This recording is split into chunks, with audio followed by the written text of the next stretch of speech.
Всем доброй ночи. Итак, дорогие друзья, я снимала очень много видеолекций, в которых рассказывала о том, что такое магия и что такое колдовство. По сути, колдовство – это то же самое магия, только темные дебри магии и более сложная, более опасная, запретная часть магии, которая присуща не всем и дано не всем. И только профессионалы, и только ведьмы имеют право колдовать.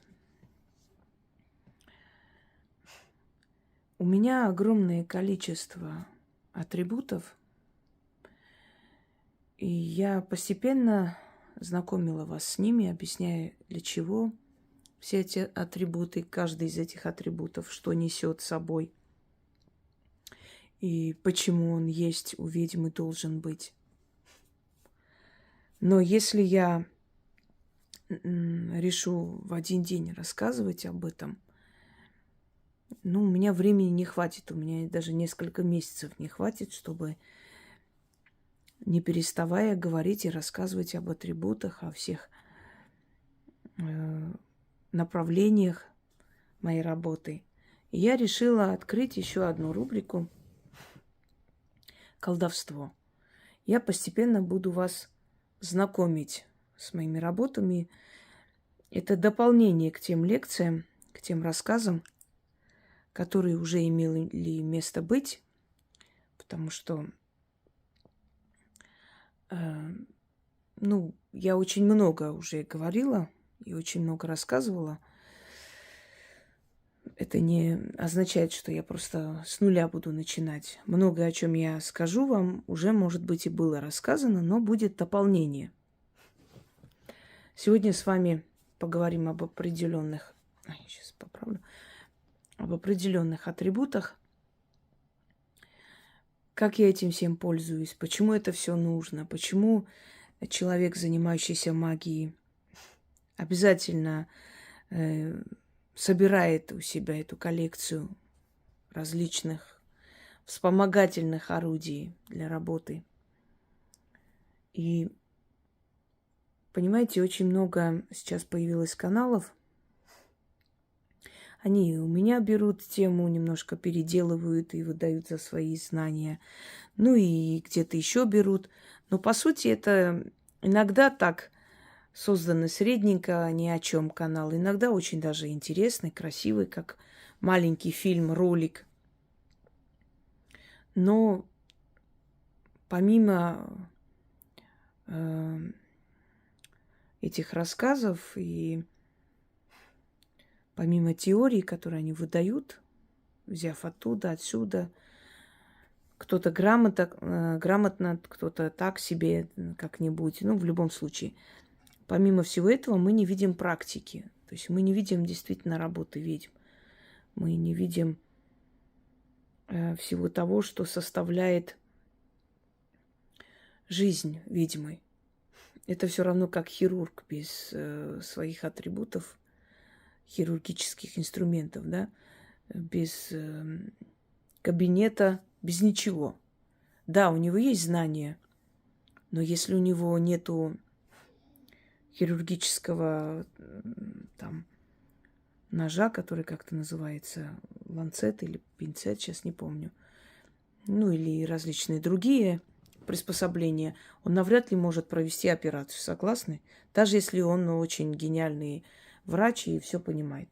То же самое. Естественно, самое главное – это сила ведьмы. Но все это купится за жизнь, понимаете? Могильная земля, то, что остается от мертвых, кстати говоря, можете посмотреть волосы мертвых и иные предметы, которые используются. Волосы, мыло мертвых и прочее. Я показывала. Я просто показывала очень много различных лекций. И черепа в магии, и атрибуты в магии, и атрибуты вуду. и кавказской магии, и живые атрибуты.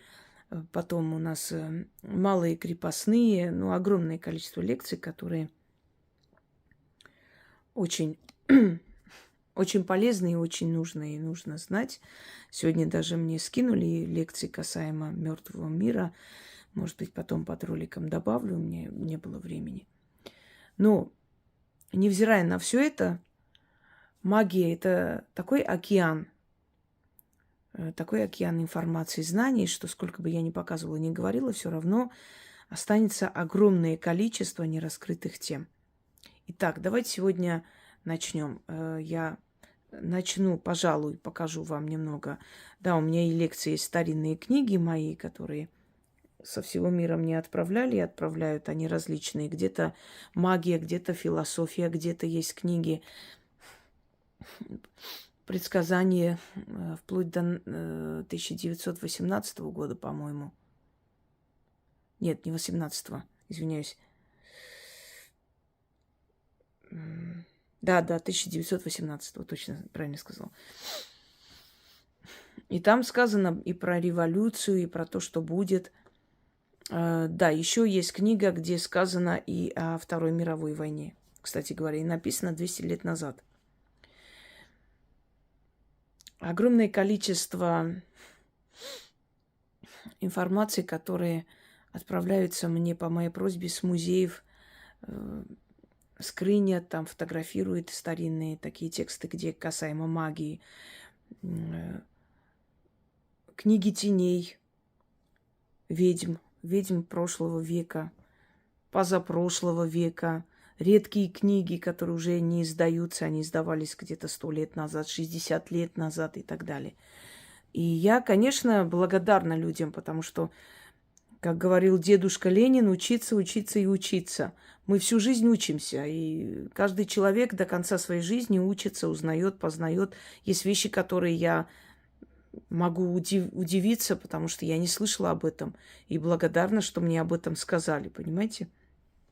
Человек, который решил, что уже он все знает, все может, и дальше ему ничего делать не нужно, а этот человек, его развитие останавливается.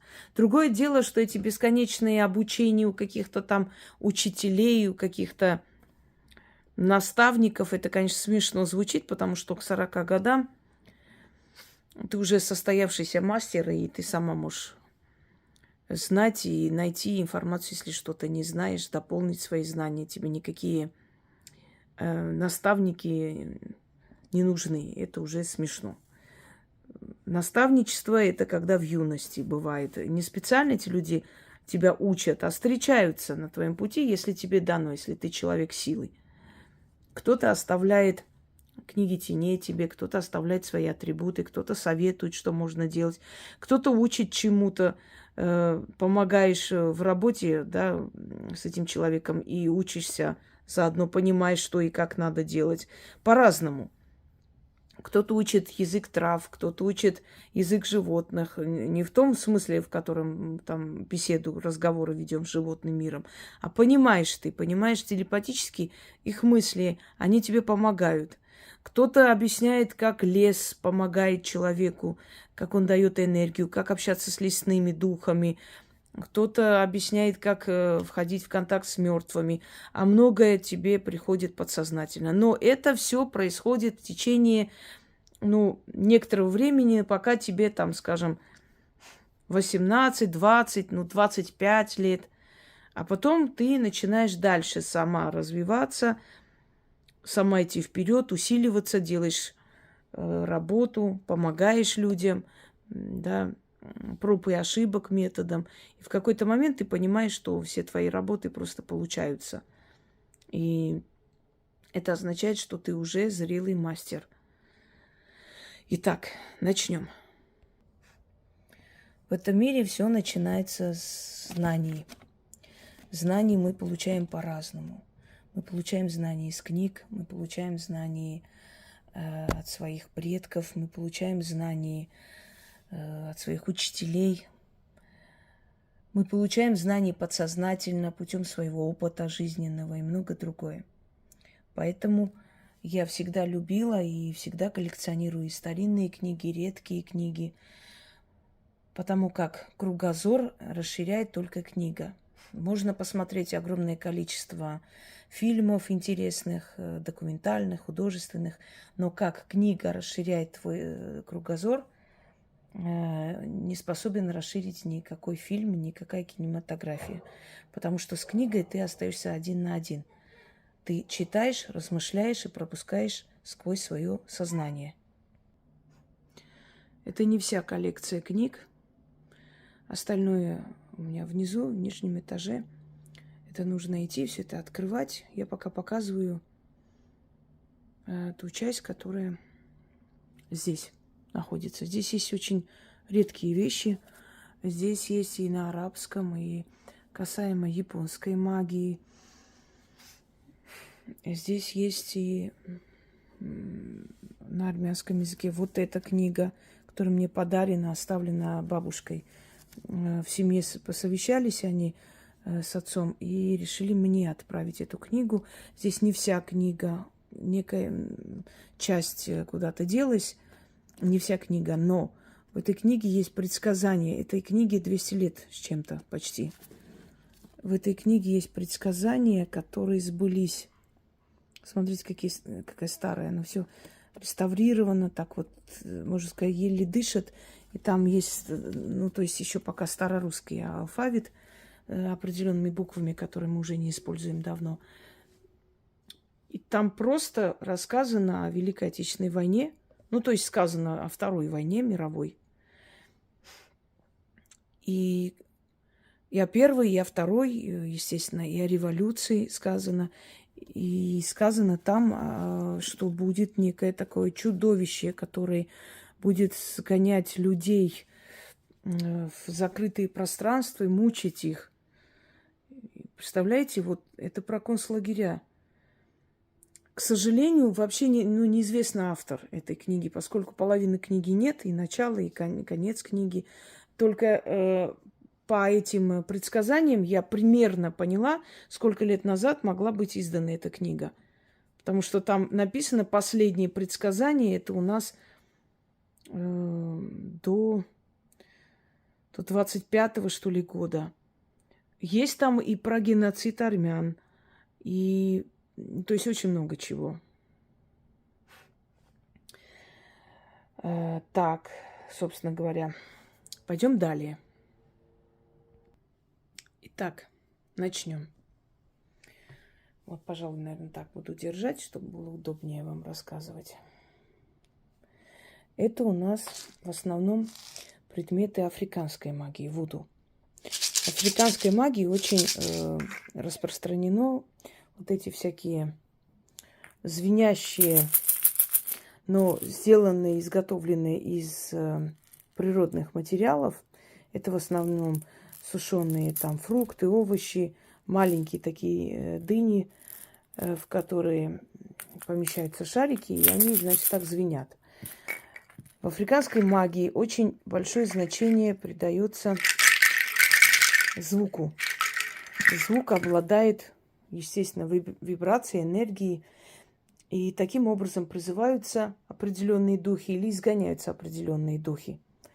Вот эти все предметы шаманизма, шаманской магии, но их еще используют и в сантерее, и в бразильской магии. Это мне Гиси тут расцарапала. Поигралась, потом покусала меня, сволочь.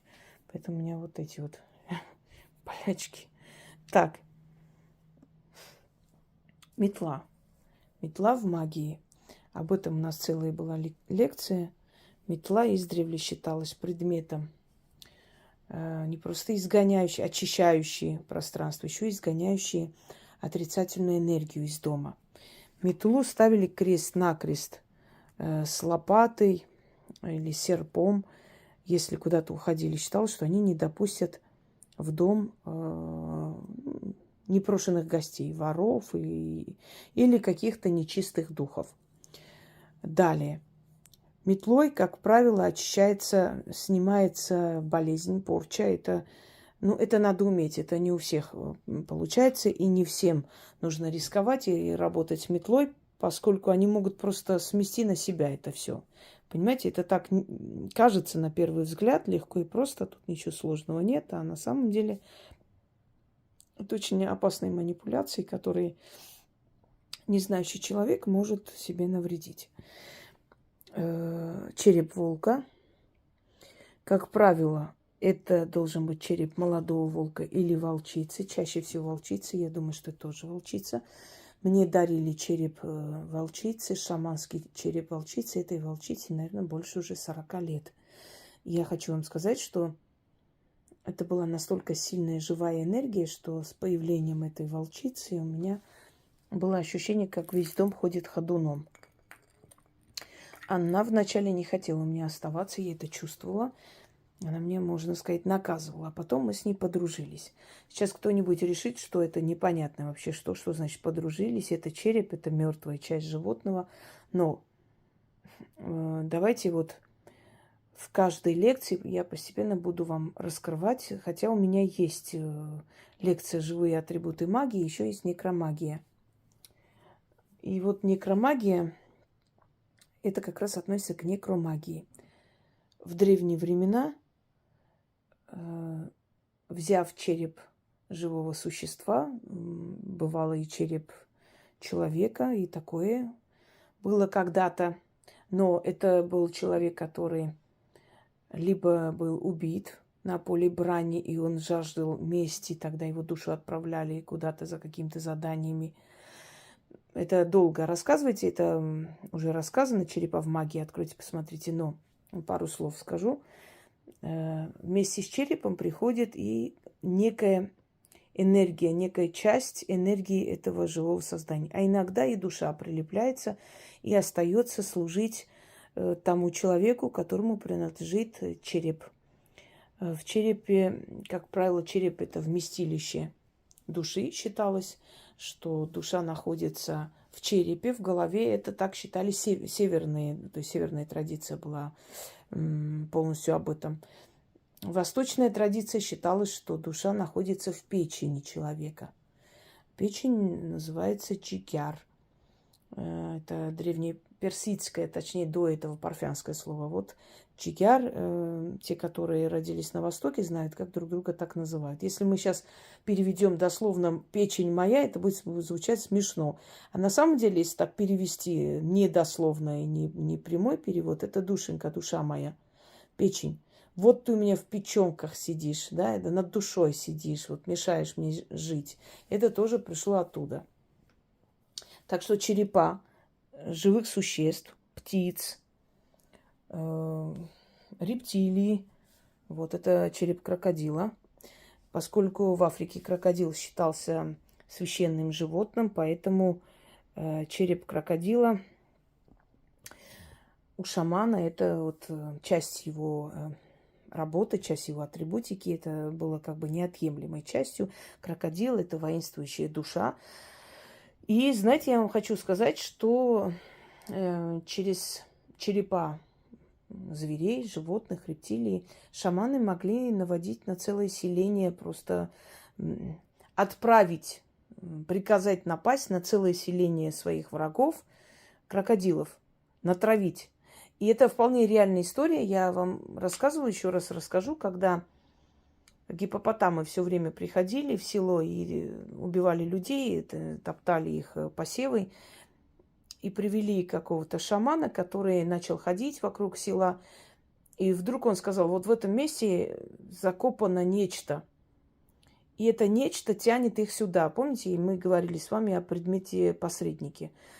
Почему принято в магии заговаривать и кидать в дом врага? Это подклады называется, да? Ну, подклады бывают разные. Бывают такие, которые должны не тронуть, чтобы что-то началось. Есть подклады, которые не должны найти. Есть подклады могильной землей. Есть подклады булавками. То есть это острие, это жизнь превращается в невозможно. Они как на иголках сидят, постоянно какие-то проблемы, трудности. Они их колят, эти энергии. Ну, различные подклады. Но это как приманка. Вот как вы приманку оставляете, и туда приходят дикие звери. Они знают, что там свежая кровь, свежее мясо. Вот примерно то же самое в магии подклады. Когда оставляете подклады, вы показываете, наводку даете, знаете, вот так скажем. Знаете, я всегда считала, что человек, который профессионал своей работы, да, он объясняет все простым языком, без никаких там замудренных фраз, чтобы после него еще 50 человек не выходили и не объясняли, что он хотел сказать.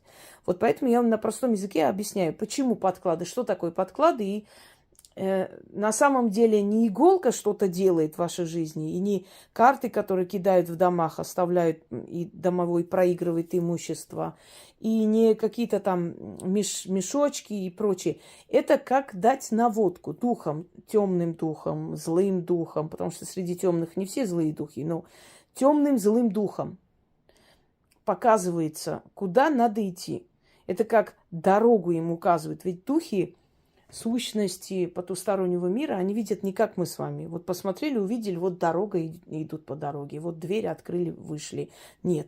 Они чувствуют энергию. Они идут по энергии, как и, впрочем, многие живые существа, более примитивные в нашем мире, у которых нету зрения, как у человека, да и вообще у некоторых нету вообще зрения. И они ориентируются по свету, по запаху, по энергии, по вибрации. Змеи как нападают? Они чувствуют тепло. Они нападают на тепло, поскольку они совершенно хладнокровные создания, да, они очень хорошо чувствуют теплокровных. Вот контраст создается. Природа, она очень мудрая, очень мудро создала, и очень многое, что есть в нашей жизни, немногое даже, а практически все. Это все взято с природы, мы оттуда все это себе забираем и переделаем на свой манер, на свой лад. Так вот, вот это наводка, подклады. И вот этот шаман пришел, посмотрел, походил и сказал, что где-то тут вот здесь что-то зарыто, и это что-то заманивает их сюда. И он позвал этого человека, Дэйв Салмони, он, кстати, американский грек, очень такой приятный мужчина, он ученый, он дрессировщик, неправильно сказать, дрессировщик львов. Он работал со львами. Не знаю, сейчас, по-моему, тоже работает. И если помните, когда он пытался покорить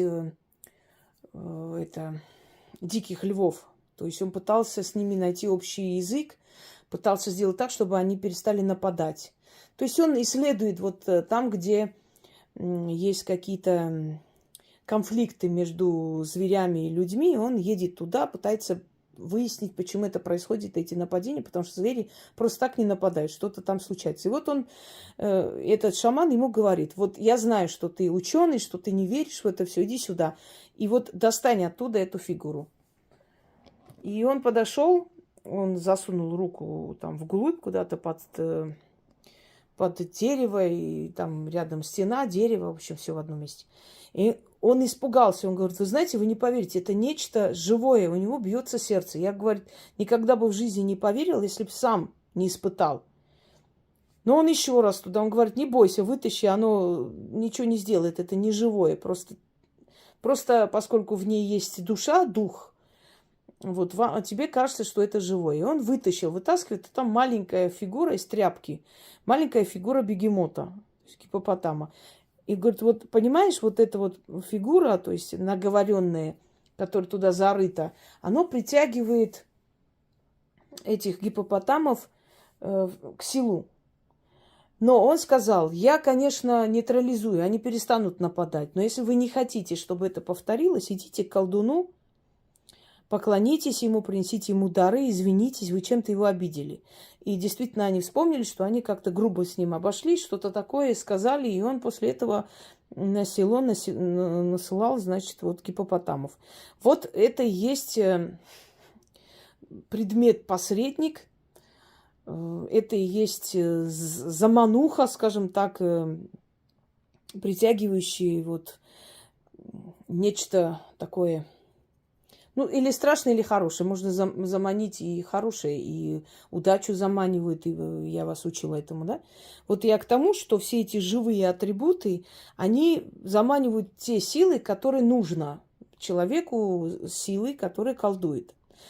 Так, почему вот эти все части животного мира, они обладают энергией, энергии не того животного только, которому они принадлежали при жизни этого живого существа, а еще они соединяют колдуна к эгрегору вот этого животного мира. Есть эгрегор женский, есть эгрегор мужской, есть эгрегор львиный, есть волчий эгрегор. Понимаете, у каждого вида, да, так скажем, грубо говоря, на этой планете есть свое силовое поле.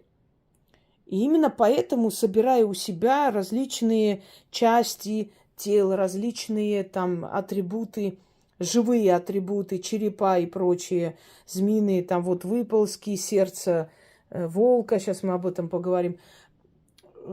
Это все собирая, человек, который действительно серьезно занимается магией, для которого магия является частью его бытия, его жизни, он себя соединяет со всеми этими силами.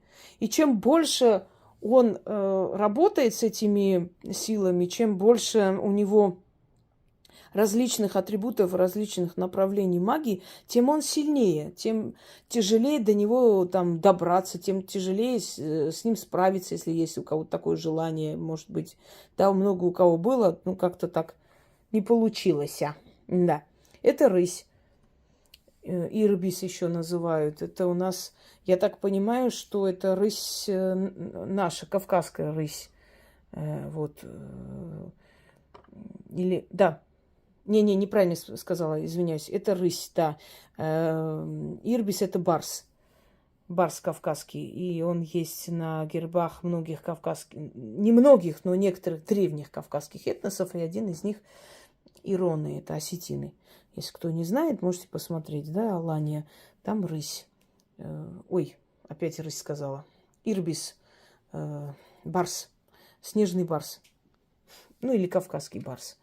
Так. Дикая, непокоренная сила, понимаете? Здесь сила хитрости, хитроумия. Это у нас обезьяна. Макака, я так понимаю, маленькая. Далее. Это у нас три лика богини. Это очень красиво. Сейчас начали делать различные атрибуты. И раньше такого не было. Сейчас огромное количество. И мастера этим пользуются тем, что как бы есть спрос. Да? Люди хотят, чтобы у них были алтари. Я говорила и повторяюсь, пока человечество не вернется к язычеству обратно, он не будет счастлив абсолютно. Человечество дойдет до такого пика ужаса и до такого состояния, что поневоле вернется в язычество. Уход от родных богов, предательство родных богов привело нас к кризису и краху. Религии нам не дали то, что обещали, не дали духовного роста, счастья, не дали ничего, кроме крови, алчности и на крови людей построенного бизнеса. Поэтому человечество должно понимать, что выхода у него нет. Боги дали определенное время человечеству понять, что инородный бог для них ничего хорошего не сделает. Я думаю, что вы убедились, и мне вам говорить об этом не нужно. Далее. Вот части тела. Это у нас волк. Это у нас рысь, я так понимаю. И, ну, есть, знаете, разновидности рыси. Я думаю, что это такая вот желто-коричневая рысь. Они не все обязательно такие, знаете, пятнистые. Это у нас лапа медведя, который тоже является оберегом. И поскольку Велес принимал, то есть обличие медведя, и медведя очень уважали и боялись, что, может быть, если обидят этого зверя, то вдруг он вот в обличии медведя был сам Велес. Но хочу вам сказать, что Велес, вот заговорить именно защиту на лапу медведя, обращаясь к Велесу, не нужно. Можно просто эту лапу держать дома. Я потом как-нибудь дам различные ритуалы, но вот никак не соберусь. Именно касаемо медвежьей лапы и прочее. Но именно живые атрибуты, особенно медведя, Велес, конечно, не одобряет, поскольку он хранитель. Он, естественно, дает добро человеку, он позволяет охотникам охотиться, потому что В древние времена это была нужда, нужно было есть и что-то одеть зимой, да, для шкуры.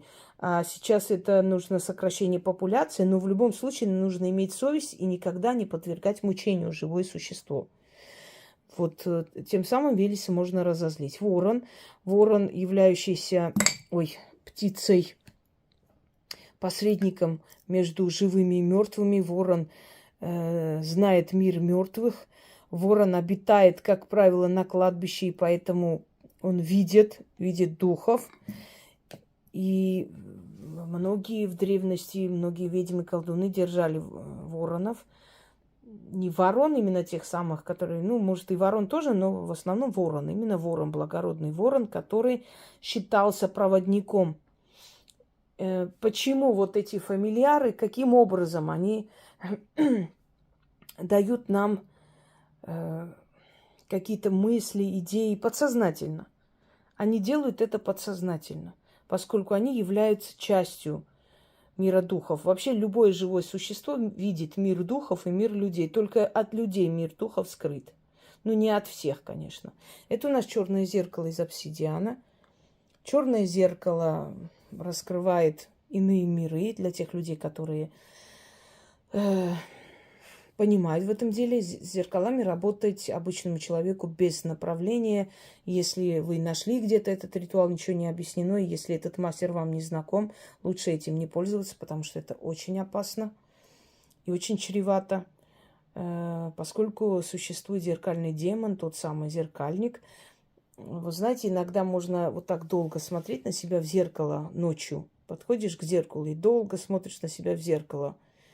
И ты меняешься, вот твой взгляд, твое лицо, ты себя не узнаешь. Ты там показываешь совершенно другим человеком. Ты можешь сама себя испугаться. Есть дети, которые очень боятся подходить к зеркалам. Они там видят что-то, нечто, особенно в маленьком возрасте, когда еще бытовые проблемы не закрыли их видение потустороннего мира. Они очень многое видят в зеркалах, поэтому ужасно боятся подходить к зеркалам, особенно ночью. Поэтому не заставляйте детей, говоря о том, что это все ерунда. Это не ерунда. И с зеркалами бывали очень опасные истории, связанные, когда зеркальник мог ударить, когда оттуда мог душить и мог кинуться, или кто-то мог прийти в наш мир. И вот эти всякое это баловство с женихами, там тили-тесто, посмотреть, кто там мой жених и прочая ерунда, оно может закончиться трагически. Осиновый кол. Христиане говорят, что осина стала деревом святым, потому что Иуда повесился на осине. На самом деле у осины совершенно иная история. Осина является проводником между мирами. Тополь, осина, орешник, там еще есть акация. Это вот деревья, которые росли в таких местах, где обычно была мертвая зона. И если помните, энергия леса, магия леса, я там объясняю, какие деревья могут взять вашу отрицательную энергию, а какие деревья, наоборот, вам дадут отрицательную энергию, поэтому не стоит особо возле их, под их тенью сидеть и отдыхать. Осиновый кол считался помощником в борьбе с нечистью. Нечисти, наверное, было очень весело и смешно смотреть, как осиновым колом, размахивая, считали, что они спасаются от нечисти, но у осины есть определенная энергия очищения пространства. Поэтому, держа осиновый кол, как бы таким образом вот убирали, знаете, как кололи вот эту энергию, и тем самым запугивали. Но это действует только для вот таких более, как вам сказать, наверное, более примитивных сил, более таких самых таких слабых сущностей, которых обладают злой энергией, но не обладают такой сильной энергетикой, чтобы эту злую энергию там применять очень уж эффективно для себя. Это у нас, опять же, нет, это вороны, по-моему. Нет, представляете, забыла птицы. Все, вылетело из головы. Так. Все. птица вороновых, но забыла. Сейчас объясню, для чего вообще вот части животных, то есть части животного мира, да, лапы, там, что, хвосты, уши и прочее, почему носили с собой? Они оберегали, они изгоняли, поскольку они обладают живой энергией, они защищают своего хозяина, того, кто носит их на себе. Все-таки, наверное, это тоже ворон, немножко такой, ну, разновидность, я так понимаю, потому что, да, скорее всего, просто их немного разных. Это тоже, вот видите, это тоже воронья лапка, только немножко другого. Сейчас очень много всякого делается. Так, это перья черного петуха. Они их зажигают, их иногда между собой связывают, что-то начитывают, потом оставляют, кидают в реку и прочее. С черным петухом связаны есть ритуалы. Это убрать одиночество, это убрать болезнь, но там нужен именно петух, а иногда в некоторых ритуалах и перья. Так, значит, крылья. Я так понимаю, это голубь. Скорее всего, да. Для чего нужны крылья птиц? Крылья птиц применяются для связи с духами вот нижних астралов. Но перелетные птицы, да и обычные вообще эти перья не особо хорошо дома хранить, а вот перелетных птиц крылья обычным людям не рекомендую хранить, потому что ваши энергии, деньги и имущество будет уходить куда-нибудь, летать, уходить от вас. Они обладают энергией, как бы сказать, очищения, но они могут, очищая и отрицательную энергию, очистить и хорошую убрать. И именно поэтому вот древние славяне, вот когда обереги, там, птицы, да, висячие, там, вестники и прочие, вот эти все обереги, они были из ткани, из различных ниток разноцветных, но никак не живые настоящие перья. Они это знали, поэтому и не применяли их. Через эти перья ты помогаешь этим духам как бы обрести силу и прилететь к тебе. Ну вот голубиными перьями.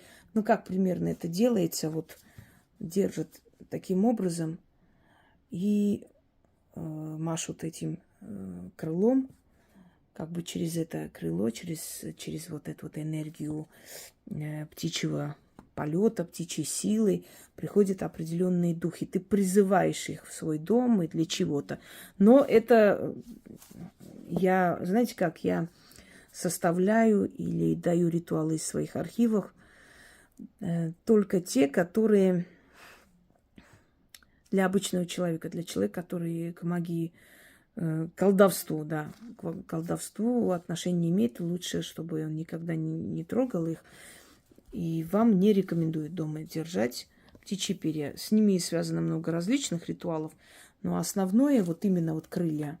Крыльями подзывают, приглашают определенных темных духов, а потом этими же крыльями их напутствует, отправляет куда надо и на кого надо отправить. А там, ну, вы знаете, что у меня атамов и таких ножей ритуальных, клинков и прочее, и прочее очень много. И в основном я очень люблю работать с коваными, значит, инструментами и орудием кованым, поскольку в них энергия огня и в них энергия кузнеца. Остается человеческая энергия, сила. То есть они живые, кованые предметы. Но и камень из камня, это обсидиан. Это обсидиан из Армении. Там есть и светло-коричневый, и темно-черный обсидиан. Я вам рассказывала об обсидиане. Вообще в переводе там называют сатани ерунг. что в переводе означает коготь сатаны. И это камень-оберег.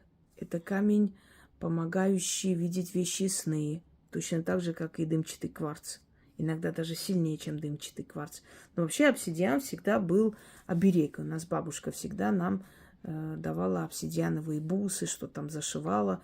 Когда мы часто болеть начинали, и говорила, что это сглаз. Вот от сглаза, от дурного глаза и так далее. Первым не обнаружил, а для Европы, да, обнаружил этот камень римский легионер Апсидий. И отвез этот камень в Рим. Там оценили, он очень понравился, начали делать из него всякие там украшения, всякие кольца, браслеты. И в честь него назвали, в честь Апсидия, назвали обсидиан. Вот с того времени он так и называется. Ну, это вот коготь сатаны. Его изначально так называли. Ну, в древние времена называли, может, по-другому, до появления понятия сатана. Но, может быть, называли и коготь, не знаю, черного духа или что-то в этом роде. Так, змеи. Выползок змей, но это змея, сушеная змея. Друзья мои, змеи, они воины тьмы. Они хранители Родины, их называли. Откройте, посмотрите, змеи в магии. Змеи иногда сражаются. Змеи уходят в соседние государства, сражаются с их змеями. Потом возвращаются назад. И таких случаев много. Вы знаете покорителей змей. Вы знаете людей, которые не обучались нигде, но они имеют такой навык. В Армении где-то, не помню в каком году, в 60-х, что ли, годах жила женщина, которая у нее сейчас ее внук точно так же живет, у нее там целая змеиная ферма. И у нее огромное количество было змей. Эти змеи жили у нее. Я как-то это находила в газетах, где она сидит, и огромное количество змей, она держит одну змею в руке. Вот один раз нашла и так и не нашла. Но кто там жил, по-моему, в Араратской долине она жила, знают эту историю. Она лечила людей, и она заговаривала, то есть она знала язык змей. Змеи к ней ползали. Один раз она пошла тогда секретарем, значит, главным секретарем, или как там, генеральным секретарем правительства был Демирчан. И она попросила у него, Карен Демирчан, попросила у него разрешить ей пересечь границу и перейти в Турцию. И когда там ей запретили, объяснили, что это невозможно. Она сказала, значит, у меня есть змей, он царь этих змей, но он очень сильно скучает по своей царице. Я хочу перейти реку, забрать ее к себе. Разрешите мне ее забрать. Эта просьба, естественно, показалась странным. Может, ее у виска покрутили, но не пустили. А эти змеи абсолютно вот просто через все село ползали к ней домой. Они ее не кусали, не жалили, ничего. Она с них забирала спокойно яд. Она этим ядом лечила различные заболевания, заговаривала людей. Она была очень сильная знахарка. И есть в мире, существуют такие люди, которым вот природой дано изначально, с рождения, без никаких каких-то там навыков или там обучений. Змеи начинают у них собираться, и они понимают язык змей, и они с этими змеями взаимодействуют. Поскольку змеи могут ползать и в могилу людей, поскольку змеи могут и как бы на поверхности быть, и во всех этих потаенных углах. Считается, что змеи находят выход из любой ситуации, выползают из любой ситуации, и поэтому у меня есть тропой змеи, да, или змеиная сила, работа, связанная с этим. Это посредники между мирами. И любая часть змеи, выползок змеи, сушеная змея, она каким-то образом дает, это тоже предмет-посредник, дает защиту от дурных снов, от дурных духов. Если ваш ребенок боится по ночам, возьмите выползок змеи, не такой большой, конечно, кусочек срежьте и положите под подушку. И через некоторое время ребенку станет легче от страха. У нас бабушка, я помню, что у нас бабушка делала, то есть срезала вот эти вот выползки змей и клала нам под подушку. И говорила, чтобы мы туда не заглядывали и не трогали. Это мамина мать. Она знала, что змеиный выползок убирает страх. У меня бывали в детстве страхи, поскольку мне являлись они, понимаете, мне являлись эти духи. И я, как будучи ребенком, не понимала, естественно, как это объяснить, что это такое. У меня был жуткий страх.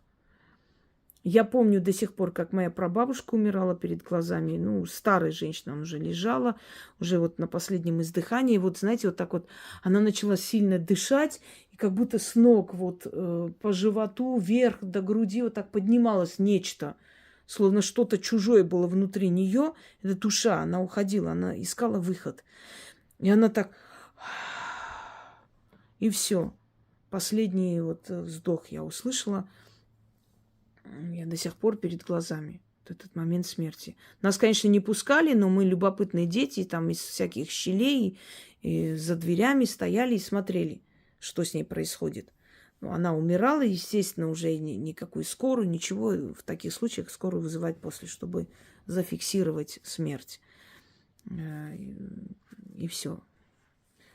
И вот мне как бы все время вот это все давалось видеть, мне все время меня приводили к этому. И у меня были, конечно, страхи. Я не понимала, что это такое, что за явление, что за создания мне являются. И меня заговаривали в детстве часто от страхов. Иногда я ночью забивалась в угол, вообще никуда не ходила. Потому что я слышала голоса, потому что я видела, потому что я помню однажды, когда мой дед, мамин отец, умер, и уже было 40 дней, что ли, я сейчас не помню точно, ближе к этому. Из подвала я услышала его голос, он меня позвал, и очень четко позвал. Я рванула к подвалу, меня бабушка остановила. Она сказала: ну-ка, стой. Я, главное, успела сказать, что дед зовет, и побежала. Ну-ка, стой. И я вспоминаю, что он же умер. Меня прям аж как холодом обдали. Я вот думаю, если бы я зашла в подвал, увидела бы его. Может быть, да, может, и ничего бы не увидела. Мы не можем предугадать. Но то, что он меня позвал, и таких моментов в моей жизни было огромное количество. Ночью слышала звон трубы, вот прям такой четкий, знаете, так как будто вот боевой клич трубы. И этот звук исходил из кладбища. От нас кладбище было далеко, но оно было на такой на высоте, то есть можно было с нашего дома примерно понять, с какой стороны этот звук идет. Это шло с кладбища. Мертвые звали живых. Я потом, конечно, поняла, в этот момент я была ребенком, не осознала. Началась грузино-абхазская война. И очень много погибло. Понимаете, вот такие происшествия в моей жизни, они происходили, они предупреждали. И я, конечно, все время боялась. Я не понимала, что это такое. Вот меня и заговаривали постоянно. И вот выползок змеи. Потом змеиный выползок. Им очищают, его измельчают и добавляют там в еду, дают есть. Он внутри очищает, у него есть определенная какая-то такая энергетика, которая выводит всякую гадость из организма. Но это очень редких случаях делают в основном. Потом змеиный выползок, он используется в магии для скидывания старости. Вот как змея снимает, да. Иногда бывает, что на человека наводит старость. Иногда бывает, что у человека из-за переживаний ранняя старость начинается. Выползок змеи снимает порчу, сильную порчу. Труд. Натирают человека полностью, в основном спину, там, голову. Натирая вот выползком змеи, начинает вот как змея свою шкуру сняла, да, забыла, новую шкуру облачается, значит, так бы и такой-то, такой-то. Снял да скинул все свои болезни, все свои, всякое лихо, всякую хворь, заговариваю и так далее. И потом это все нужно сжечь. Нужно кинуть в костер. и говорить: гори всякое лихо, гори там, сгорай, в пепел превращайся, в землю уйди, там под темный камень на латырь, запираю тебя на 40 замков, 40 дверей, не нашептать, не наговорить ни первому человеку, ни последнему человеку, ни ведьме, ни ведьмаку, ни бабе, ни мужику и так далее. Ну, у меня огромное количество этих закрытых. У меня профессиональная болезнь. Меня как понесет, и как в истории, как в магии. И пошло-поехало. Так что не обращайте внимания. Итак, далее. Ступка. Ступка символизирует у нас круглый год, круглую землю, солнце, да и вообще круг жизни. Понимаете? И бесконечный круг, жизненный круг. Кроме всего прочего, здесь измельчается злая энергия, очищается и отдается, то есть фильтруется. Ступкой лечили, вот ступкой, держа вокруг головы, наливали там воду и вот так вот крутили, крутили, крутили. И эта вода начинала бурлить, забирать у человека вся это всякое зло, всякую хворь, всякую гадость. А потом эту воду выливали.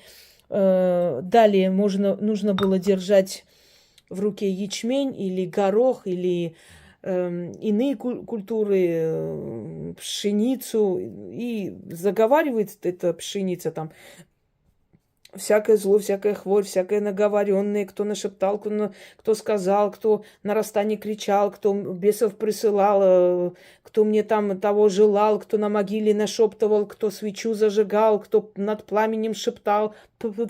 Так вот плюются на это все, а потом сюда и начинают бить.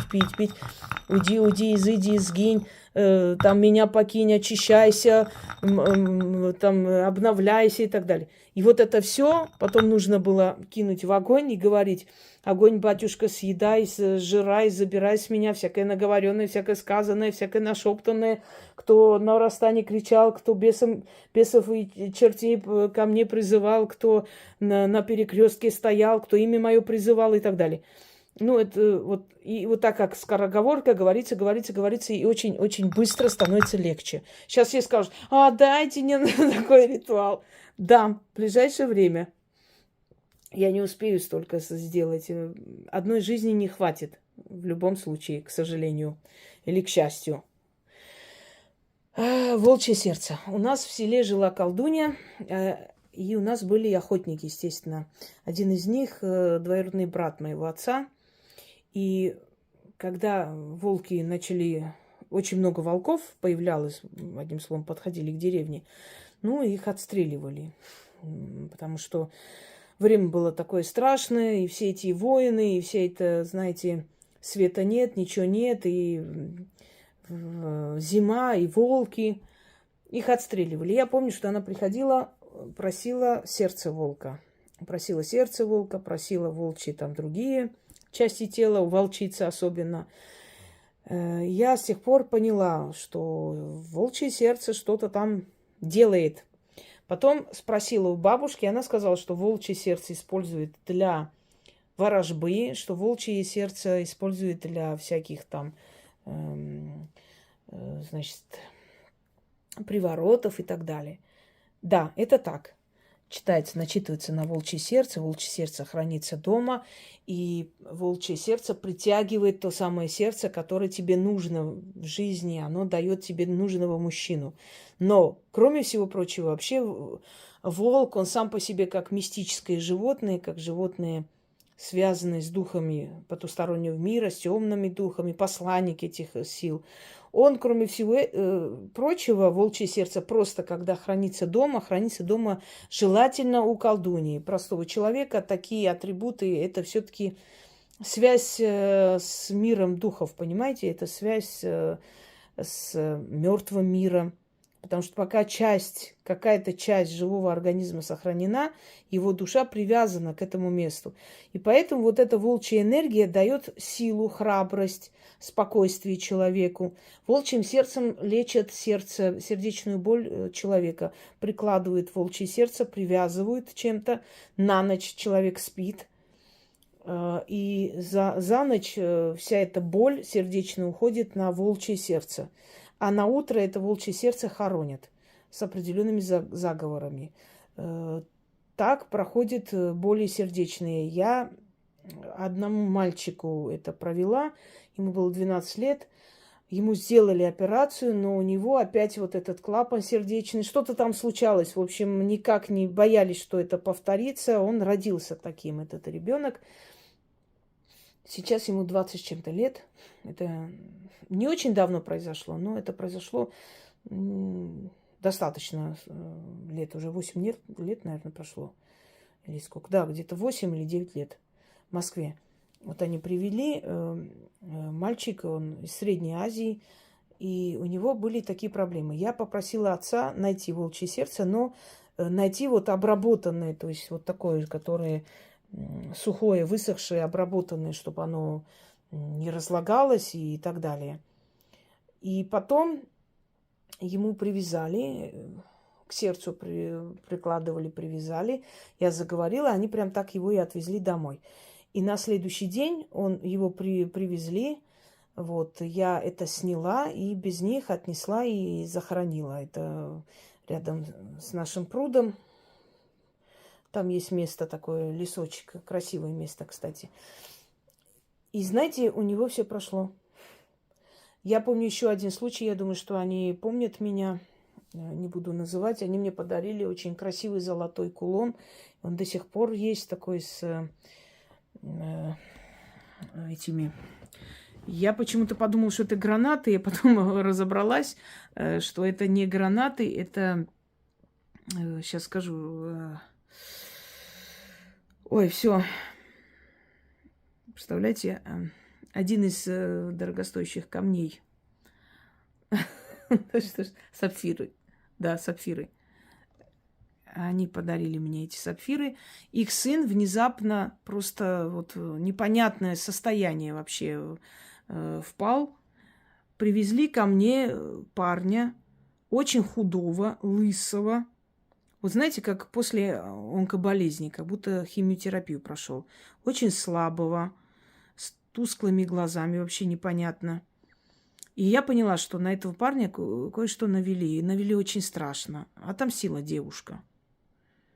Врачи не понимали, что с ним происходит. Он оставил спорт, он оставил институт. Он был не в состоянии, он плохо себя чувствовал. Его тошнило, рвало постоянно. И это уже почти полгода с лишним. Я с ним поработала. Через некоторое время мне звонят и говорят, что сейчас вот он придет забирать вас к нам домой в гости.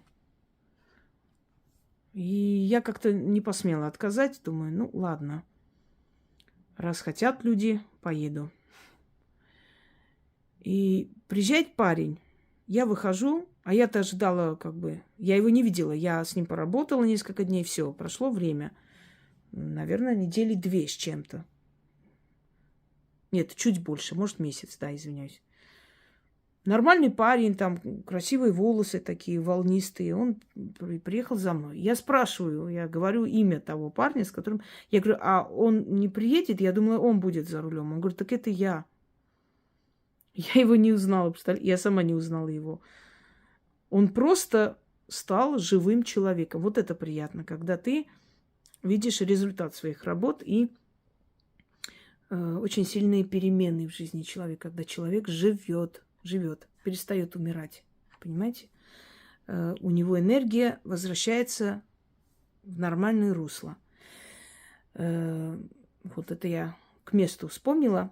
То есть вот подобные вещи иногда лечатся выползком змеиным, волчьим сердцем. Были случаи, когда птицу надо было купить и выпустить, заговорить и выпустить. Были случаи там. Но хочу вам сказать, что невзирая на то, что иногда приходилось в жизни заговаривать, и читать. Я не знаю, не следила, не смотрела, какое животное это съело.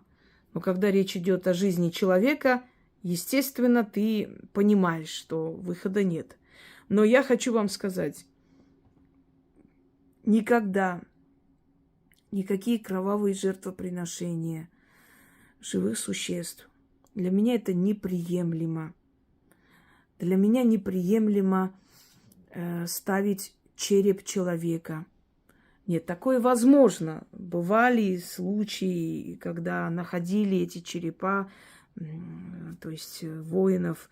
Но обратной стороны. И их не жалко, их души эксплуатировать и использовать.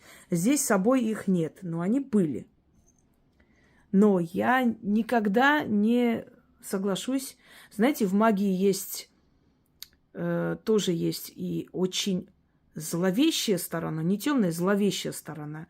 И темная сторона. Я придерживаюсь темной стороны. Зловещая сторона мне не нравится. Она мне абсолютно неприятна. Я знаю это все, но применять, например, скидывать на беременную женщину свои там какие-то беды, оздоровиться, омолодиться за счет маленького ребенка. Такие аморальные вещи я не приемлю. Я считаю, что у человека должна быть мера, он должен знать, где надо останавливаться. Те же самые кровавые жертвы, тех же кошек, собак, щенков, это для меня неприемлемо. И есть очень много различных возможностей, может быть, чуть больше постараться, чуть тяжелее, но обойтись без этих кровавых таких вот жертв и без причинения боли живому существу, живому созданию. Так что хочу вам сказать, что вот такую кровавую сторону магии я не приветствую. И я считаю аморальностью черепа детей там использовать в своих работах. Неважно, сколько этим детям лет и когда они ушли. Может, они ушли 1000 лет назад, все равно это череп, все равно это чье-то дитё. Кто-то вынашивал этого ребенка, любил, оплакивал и убивался по этому ребенку, когда хоронил и предавал земле. И такое я не могу понять, не могу принять. Мне это не нравится. Я считаю, что люди, которые это делают, они навряд ли особо-то профессионалы в этом деле. Больше они хотят, знаете, так выпендриться, показать, какие они крутые, какие у них есть страшные, зловещие, крутые атрибуты. Но во всем должны быть моральные границы, во всем должна быть мера. И тот же череп человека, он когда-то был человеком, его кто-то любил. Вам понравится, если череп вашего любимого человека, смерть которого для вас была просто как концом жизни, где-то будет на столе, на алтаре вот стоять, и рядом там какие-то книги будут лежать. Понимаете, нельзя. Еще раз говорю, в древние времена делали, если там были воины, и, как правило, это были воины погибших врагов, там черепа, да. Но, знаете, есть такие архетипы, есть такие табу, которые нарушать никак нельзя. Если это даже есть, это не должен видеть никто или мало кто. Поэтому я ставлю бутафорские черепа, поскольку я понимаю, что ну, не все правильно. Мне предлагали с медицинского университета, был человек, что может достать, принести. Там есть у них большое там количество неопознанных и со старых времен 60-х годов еще найденных. Я сказала, что я считаю, что этих людей нужно предать земле. Потому что это когда-то были люди, как мы с вами, понимаете, разговаривали, любили, страдали. И вот так вот аморально использовать их черепа для красоты и украшения – нет. Одно дело – животный мир. У них есть инстинкты, да, у них тоже есть чувства и так далее, но в любом случае не сравнить с человеком, с его мечтами, желаниями. Все же человек должен быть венец природы. Другое дело, вот так, пойдем далее. Просто объясняю, что к чему. Вороньей лапой лечат, значит, заговаривает гной. Иди, вычищайся, выметайся, очищайся, выйди, изыди. Лапкой вороньей тебя оттуда выманиваю, заманиваю, очищайся, руда, грязная руда, порченная руда, гнойная, выйди, изыди, выйди и так далее. Вот так вот крутят и по часовой, и против часовой различные ритуалы. И бывает где-то обязательно по часовой, где-то обязательно против часовой, по-разному. И через некоторое время прорывает эту язву, эту рану, и все выходит. То есть успокаивается. Но если каждый из вас возьмет воронью лапку и начнет так крутить, это не значит, что у вас это получится. Понимаете? Вот в чем дело-то. Почему получается работы, которые я дарю? и не получается работы, которые где-то прочитал человек и говорит, вы знаете, вот я пробовала, у меня никогда ничего не получалось, я думала, это ерунда. А потом взяла ваши работы, начинаю проводить, и они получаются. Знаете почему? Потому что там собирается отсюда, оттуда, из разных сайтов, издается или там выставляется на своем канале, на сайте. Это не их работа, им никто не разрешал это дарить людям. Поэтому берешь, делаешь, и ничего не получается. А если человек, который имеет связь с миром духов, через него передают потусторонние силы, это значит, они разрешают, и они будут приходить на зов, и они будут слышать это и помогать. Вот поэтому. Так, ящерицы. Сушеные ящерицы, это буквально недавно отправили, хотя у меня там есть и сушеные лягушки, и всякая такая красота. Ящерица. Ящерица точно так же считается посланником богов. Ящерица – хранитель вод. Ящерица очищает воду, как и лягушки очищают воду, охлаждают воду. Они все для чего-то нужны в этом мире. Поэтому убийство ящерицы или лягушки всегда сопровождалось дождями.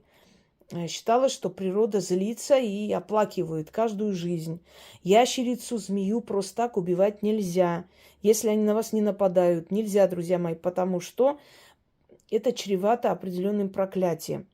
Люди, которые вот так вот гонятся за змеями, убивают их, любят, или люди, которые занимаются вот этими обрабатыванием змеиных шкур и прочее. Это ферма, это еще ладно, это не природное, то есть экосистеме от этого никакого вреда не наносится. В любом случае, если люди охотятся за ним и просто охотятся для убийства, чтобы утолить какую-то свою жажду маниакальную, эти люди очень несчастны. Ой, да что такое, Зена? Это у нас соседи проходили, поэтому она у нас тут заорала. Так, кремний. Вот. Ой-ой-ой. I'm sorry. Перевернула. Ничего страшного. Здесь она крепкая, ничего с ним не случится. Вот так. Кремень.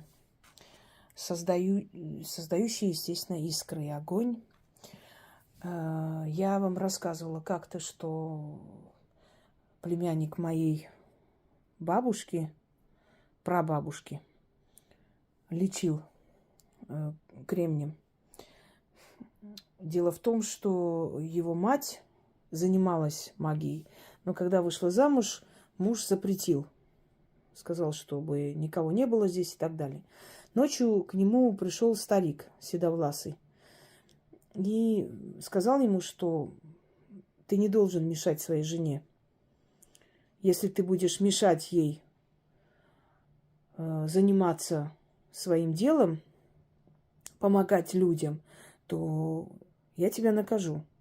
Он встал, испугался и сказал жене, что хорошо, занимайся, ладно уж, раз такое дело, а то меня предупредили. Через некоторое время он опять уперся и начал опять запрещать, поднимать на него руку, что вот, чтобы я всю эту ерунду не видел и так далее. И среди ясного неба, вот как гром среди ясного неба, как раз это про тот случай, летом он возвращался домой с поля после работы и присел возле дерева, и просто гром его убил. Итак, он присел отдохнуть, и внезапно ударил гром. И молния его убила. Да.